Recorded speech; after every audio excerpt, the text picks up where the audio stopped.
Faster than a speeding bullet. More powerful than a locomotive. Able to leap tall buildings at a single bound. Look, up in the sky. It's a bird. It's a plane. It's Superman.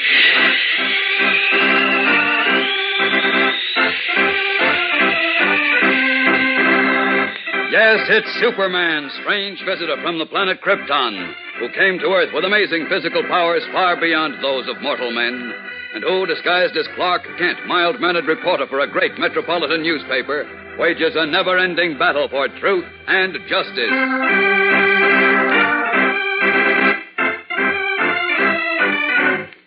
Today, transcribed, Superman finds himself matched against a monstrous adversary of steel and fire, while the life of a friend hangs in the balance. Hello. Is this the Daily Planet? Advertising department, please. I want to place an advertisement in the personals column. Wanted. A young man to assist in a scientific experiment. Must be intelligent, trustworthy, and absolutely fearless. The pay is small, but the opportunity for adventure is unlimited. Apply to Professor Joshua Fields, Highland Road. Yes, that's right. Absolutely fearless. The Mystery of the Flying Monster, a thrilling Superman adventure story complete in one episode, will continue in just a moment. It's new. It's different. It's what you've been waiting for. It's the all-new Make-A-Card Kit. The set that contains enough material for you to manufacture and create your own greeting cards. 6 beautifully designed cards that you'll be proud to send to a friend or relative.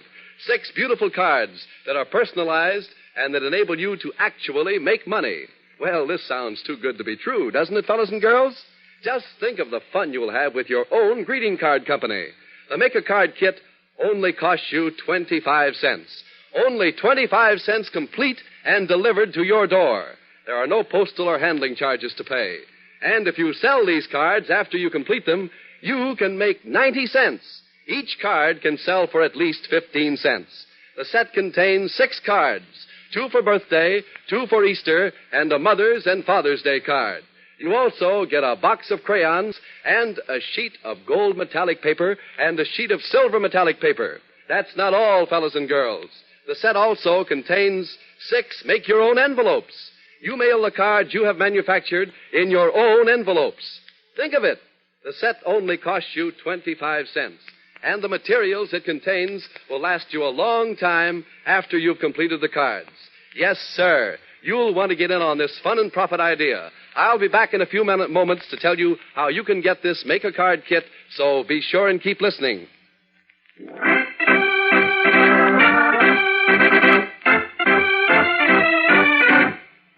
And now, back to the adventures of Superman and the mystery of the Flying Monster. Someone once said, history is just a batch of old newspapers. Here in the building where the Metropolis Daily Planet, one of the country's leading newspapers, is published, history is being recorded as it happens. The clatter of the teletype seldom pauses. The phones never stop ringing. The presses roll night and day. As our story begins, the noon edition of the Daily Planet is still fresh with ink. But seated at the desk in her office, ace newspaper woman Lois Lane is already at work on another story. An announcement from the district attorney that the crime rate is... Miss Lane, I'll be back in time for the... What's that, Jim? What'd you say? If the chief wants me, will You have to close the door, Jim. I can't hear you. I'm sorry, Jim. Now, what were you saying? Well, if Mr. White wants me, will you please tell him I'll be back in time for the deadline? Why? Isn't the chief in his office, Jim? Well, yeah, but I'm just going out on a story. Well, if you are, doesn't the chief know it? Frankly, he doesn't. You see, it's not exactly an assignment. Mm-hmm. I see. What is it, then? Well, it's a story. At least I think there's a story in it. I thought it up for myself. Is it a good one, Jim? Might even be a peach. Then why don't you tell Mr. White about it and get him to assign it to you? Why all the mystery? Well, in the first place, he may not agree with me. And in the second place? In the second place, if he does, which I don't think he will, he'll probably give it to Mr. Kent or you. And you want it for yourself, huh, Jim? Well... Wouldn't care to tell me about it, would you?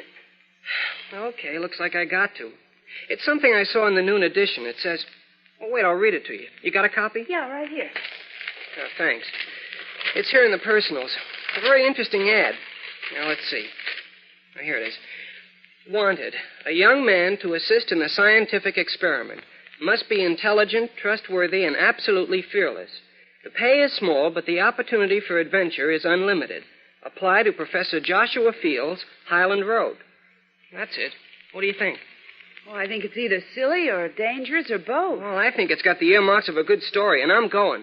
Now, will you tell the chief I'll be back in time for deadline? Will you please, Miss Lane? He won't like it, Jim. Oh, I'm sure of that. So long. Oh, well. Now, where was I? Let me see. Yes, announcement from the district change that the crime rate is somewhat under last year's, but that further improvement will depend on whether the community... Lois, where's Jim? Have you seen Jim Olson? Yes, Chief, I have.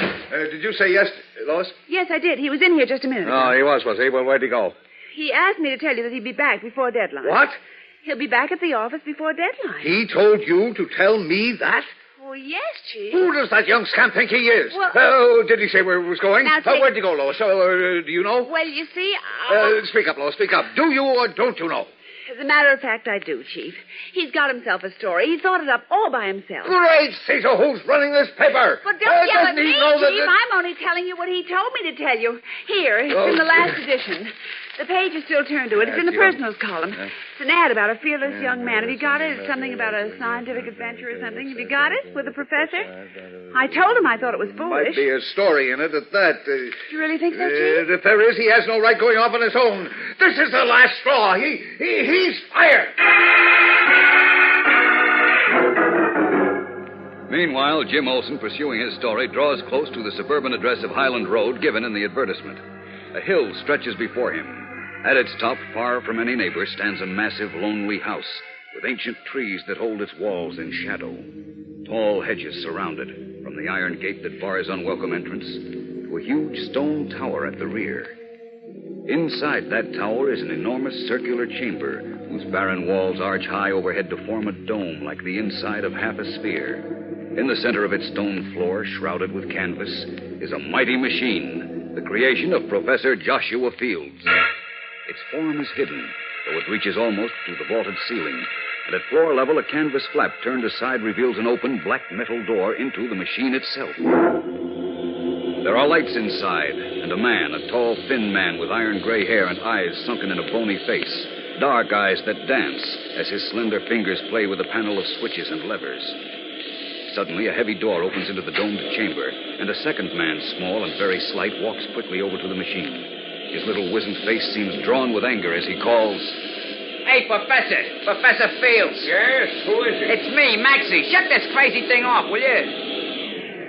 Oh, so you've come back, Maxie. Yeah, and I'll give you one guess why. Come on out. Yes, well, make it fast, Maxie. I've got to finish checking everything. I don't care what you do after I get out of here, but first I want what's coming to me. Maxie, I've tried to explain I haven't the money to... Oh, no? Listen, Professor, I seen your ad in today's paper. You got money to hire somebody new. How come you can't pay me? Now, Maxie, when you volunteered to be my assistant... I thought it was a real job. And after what happened yesterday... Purely an accident. And what happened 3 days ago? You almost blew up the joint. Flames shooting out all over like a furnace. I thought I'd never come out alive. But you did, you see. Yeah, and I mean to stay like that. The next guy in this job can look out for himself. I'm getting out for good, but not without my money. Maxie, I've told you this before. I had only a certain sum put aside for this invention. Part of it was to pay for an assistant. In other words, for your services. But now that you've decided not to go through with it... I've been hanging around here for 2 weeks. Don't that add up to nothing? The job was for an assistant during an actual experiment. I admit the machine has suffered some damage during my tests, but now that it's ready, you've quit. I wish I could pay you for your time, but frankly, if I do, I can't hire anyone in your place. Here, let me show you this. It's part of my control panel. As you see, it's small enough to hold in the palm of my hand. I call it a gravity activator. I don't suppose that means much to you. Nothing in this bug house means anything to me. Just the same, this little object made up of countless tiny jewels and almost a pound of rare metal. Maxie, this costs a fortune. And if you had 1 ounce of scientific spirit... Don't give me that. Excuse me, Maxie. That's the house phone, you know. Yes? Thank you, Mrs. Foley. Please send him up. So you got another sucker already, huh? Some fool you think you'll get inside that machine. I'm going to, am I not? If you want to get killed, that's your business, but you got no right to kill anyone else. Now, Maxie, you're all excited. You compose yourself while I see this young man. Then we'll talk the whole matter out. Talk? I'm sick of talking. Well, waiting here already. That was fast, young man. Yes, sir. Are you Professor Field, sir? I am indeed. And your name, may I ask? Jim Olson, sir. I came about your ad in the Planet. Yes. What did you think of it? Oh, I liked it very much, sir. Good. Now, Jimmy, this gentleman coming towards us is Mr. Don't Maxie. bother introducing me, Professor. I told you I wasn't hanging around. You mustn't mind him, young man. Maxie's very high-strung. Much too nervous for scientific work. Well, come in. Let's have a little chat, shall we? I see that my machine interests you, Jim. Yeah. It's hard to tell what it is under the canvas. Could be a cannon or a telescope. Well, it's neither, but strangely enough, there is something of both in it. Here, let's come around to this side. I've got it open, you see. Take a look in. How does that control panel strike you? Impressive, isn't it? Oh, I'll say. All those lights and dials and switches and things. But what's it all about? Your ad said something about adventure. Are you eager for adventure? And being absolutely fearless. Are you absolutely fearless? Well, I suppose. Because if you aren't, there's really no point in further discussion. Oh, no, I'm fearless, Professor. Absolutely fearless. And very eager for adventure. Good. It's a simple job, really. You see, I need someone to handle a few switches. I'll show you. Just step inside. I'll follow you. See those switches up there at the top of this narrow ladder? Do you suppose you could climb up? Oh, sure. Why not? Good. You go up, and I'll tell you what to do. Okay. Here goes. Now I'll shut this outside door. The metal door to the machine clangs shut on Jim Olson and Professor Fields. A hum begins to fill the chamber. It grows louder and louder until the machine, shuddering with power, shakes the stone tower to its foundation. Suddenly, fire and smoke fill the domed chamber. The canvas shroud falls away from the machine, and a flaming, raging inferno blots out everything.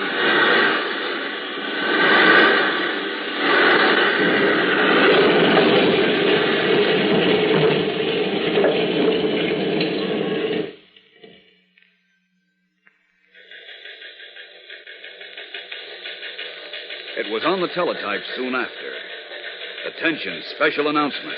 Enormous explosion rocked the suburban Highland Road section as Professor Joshua Field's home blew up.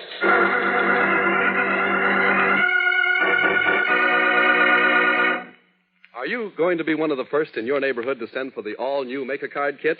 The set that enables you to make your own greeting cards? You'll be smart if you get on this amazing offer right away.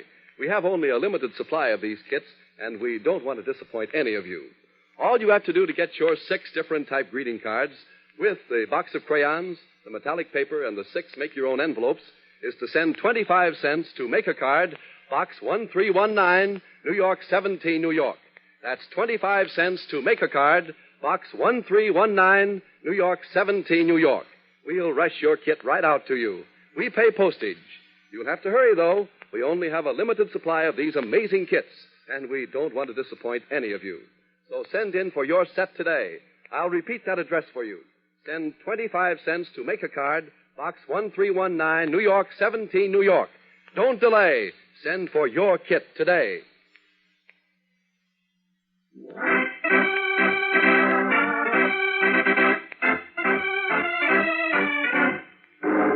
The news of the terrible explosion at Professor Field's laboratory went out over the Daily Planet's teletypes and left a wake of sickening horror and grief for all who knew Jim.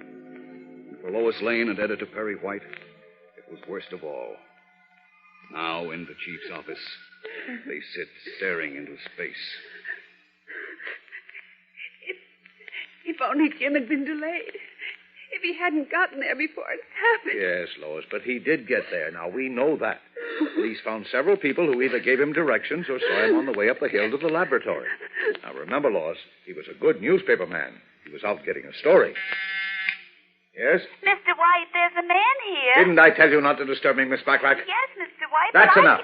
Have you located Clark Kent yet? No, Mr. White, he hasn't come. Oh, just a minute. I think. Yeah, here he comes now. I'll send him right in. Okay, but about that man waiting. Oh, hello, Kent. Hello, Clark. Poor Jimmy. I just heard about it downstairs. I knew about the explosion, but I never dreamed Jim was anywhere near it. How come he was there? Now, Lois, you'd better lie down and rest. Now, you come with me. Kent, I'll be back in a minute. All right, Chief.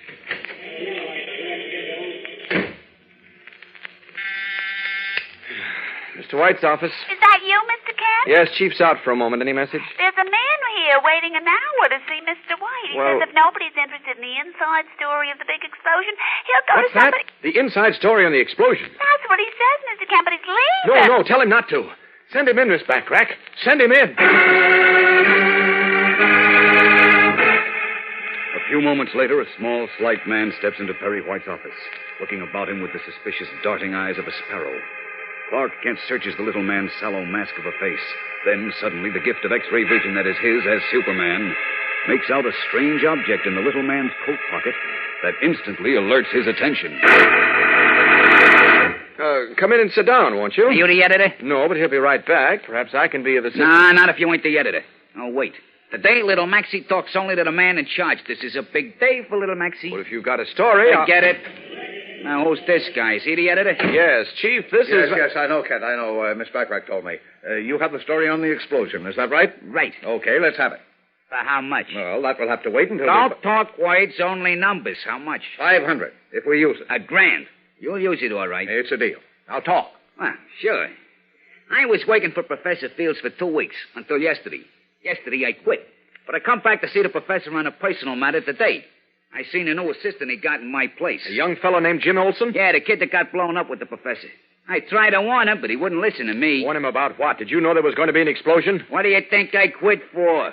There was other explosions yesterday, 3 days ago, but nothing like the big whammo today. I told him he'd kill himself if he kept on with that crazy machine of his. What machine? The one he's working on. That's what blew up. What sort of a machine? What did it look like? He had it all covered up with canvas.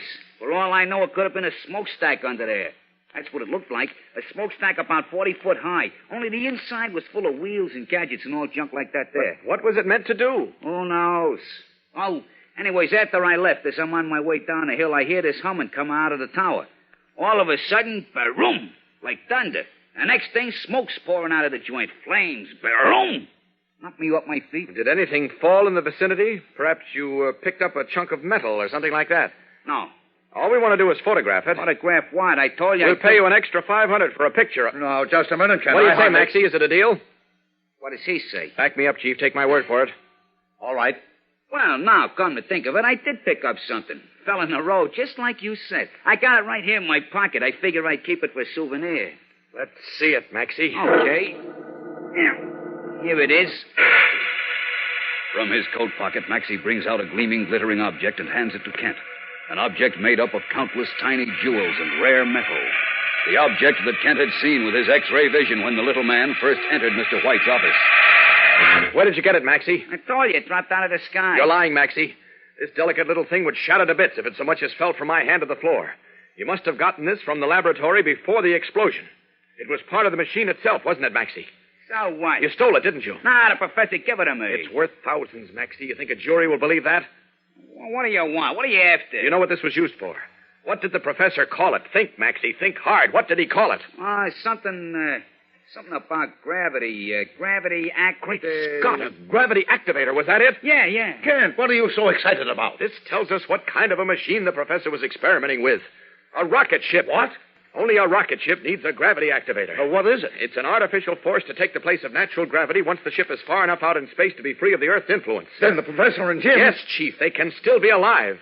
That was no ordinary explosion in the tower. It was a rocket ship taking off. And right at this very moment, the professor and Jim Olson are in that ship somewhere in space, being tossed about like dice in a cup.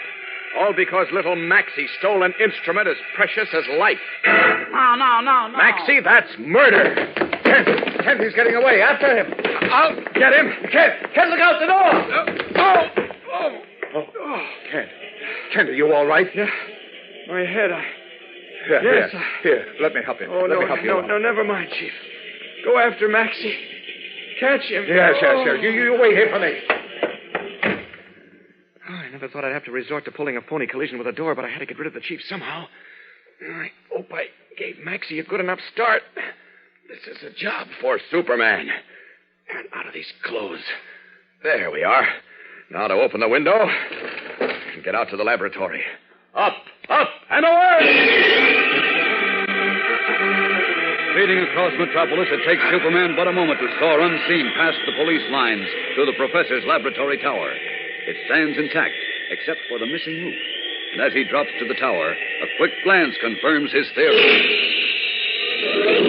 Just as I thought. It's the sort of roof they have on astronomical observatories. Divides in the middle and slides out of the way. Now to judge the angle of elevation the rocket ship took. Careful. Slightest mistake may throw me off course for thousands of miles. I need every reserve of strength I have for this. See, 110 degrees. Make it 110.2. Okay? Now to find them. Up, and away! With a mighty surge, Superman hurls himself into the sky. Up. The city of Metropolis recedes with incredible swiftness until it is a vanishing pinpoint far below. The sun grows brighter, but the Earth's blanket of atmosphere has thinned, and the cold of outer space tears at Superman's sinews. Higher! Where are they? Now the Earth has shrunken to a dark, misty green ball, visible only occasionally through layers of clouds, spinning on through space, distant and removed and unaware of the mighty drama taking place in the frozen regions of the void. I must have misjudged. I've lost them. Then suddenly a speck far off. Wait a minute. That's it. Yes. But it's heading toward me. It's off course. Out of control. Uh-oh, now it's turning off. After it. Now closer. No, it's turning again. Going away. Faster. Oh, what's this? It's coming back. Got to grab it somehow. Someplace. Here it comes. Now! The rocket ship strikes the Man of Steel a glancing blow, but its terrific force sends him hurtling through space, while the ship itself, twisting and darting, carries the Professor and Jimmy on a flight that can only end in destruction.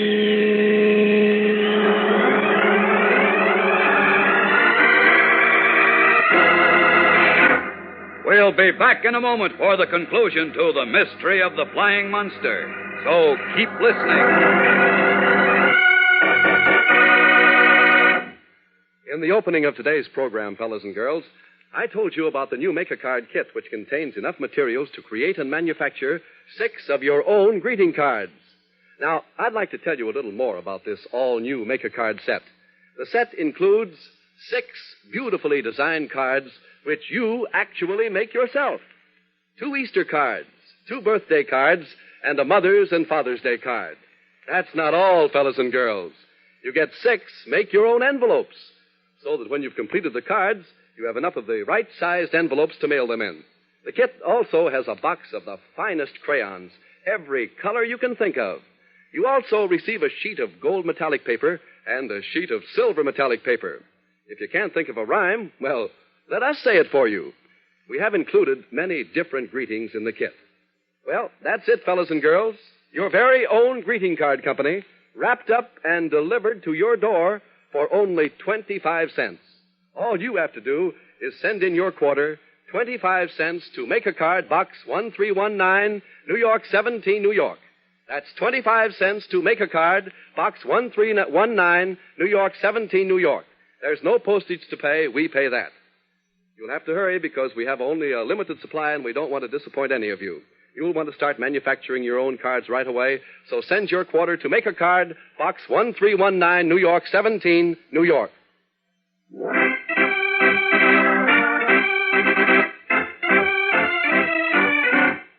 And now, back to the thrilling climax of the mystery of the flying monster.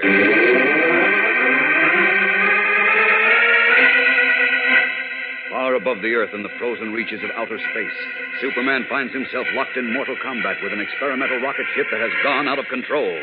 As it rages insanely through the sky, turning and dodging erratically, it steers a course directly at Superman. Then at the last instant it veers, striking him with crushing impact and flashing past the Man of Steel to continue its mad gyrations. Recovering from the blow, Superman hovers for a few moments, watching the ship, planning his next move. Then, as it spins wildly toward him again, he moves to meet the flaming monster. Better not try to meet it head on this time. Not if I want to save Jim and the Professor, if they're still alive. Here it comes again. Got to stay level with it.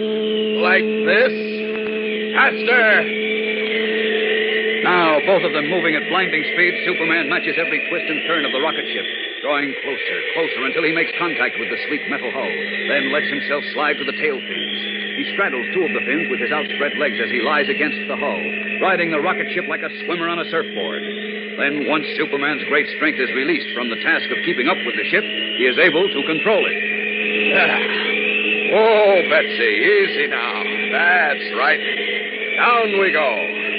Down to Metropolis.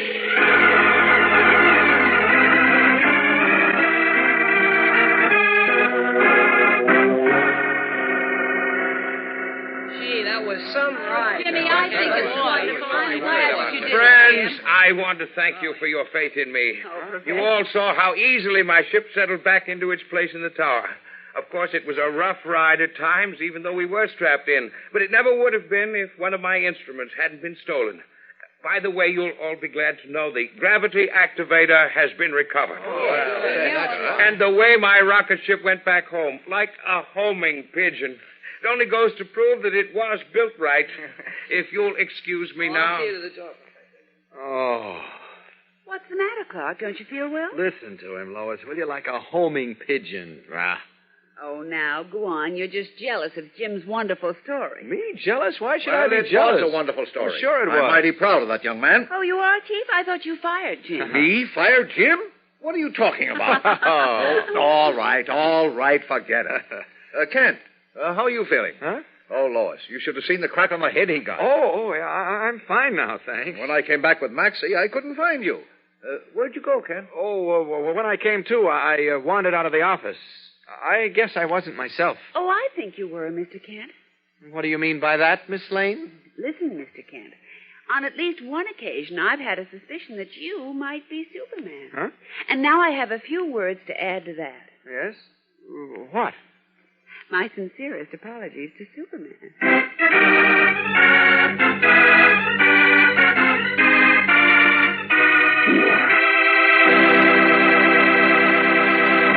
And so ends The Mystery of the Flying Monster, another transcribed Superman adventure story in the new half-hour series. Superman is a copyrighted feature appearing in Superman DC comic magazines and brings you radio's most exciting stories of action, adventure, and mystery, each story complete. So be sure to listen when you hear the familiar cry. Faster than a speeding bullet. More powerful than a locomotive. Able to leap tall buildings at a single bound. Look, up in the sky. It's a bird. It's a plane. It's Superman.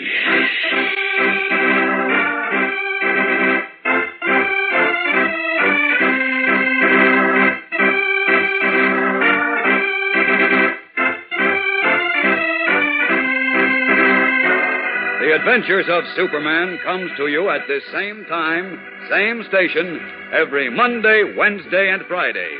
Remember, 3 different stories every week, each one complete. Be sure to listen again Friday, same time, for another great story on The Adventures of Superman.